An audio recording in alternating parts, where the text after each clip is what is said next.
City press club हिंगोरजा office में अॼु हिकु माहवार अहम गॾिजाणी थी गुज़री, जंहिंमें सदारत सिटी प्रेस क्लब जे सदर हाकिम जोखियो, सीनियर नायब सदर इंसाफ अली मंगणे जो जनरल सेक्रेटरी रबनवाज़ वाटियो पिणु कई। मीटिंग की शुरुआत अल्लाह पाक के नाले सां कई वई, जंहिंखां पोइ शहीद साफ़ी नसरुल्लाह गॾाणी जे रूह खे ईसाले सवाब लाइ दुआ पिणु घुरी वई। जॾहिं त प्रेस क्लब जे कुझु अहम मसइलनि ऐं नए मेंबरशिप लाइ आयल दोस्तनि शमीर अली नोहपोचो ऐं अली गोहर ख़ासकेली खे इत्तफ़ाक़ राय सां चूंडियो वियो। उन मौक़े ते साफ़िन सां थींदड़ नाजाइज़नि ख़िलाफ़ भरपूर आवाज़ उथारण जो पिणु वचन कयो वियो।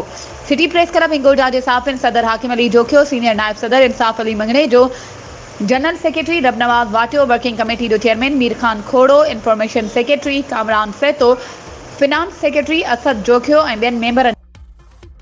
वधीक ख़बरुनि ऐं अपडेट्स जे लाइ असांजे चैनल खे सब्सक्राइब कयो ऐं हा, बेल आइकन खे प्रेस करणु न विसारिजो त जीअं असांजी हर नई अचण वारी वीडियो तव्हां ताईं पहुची।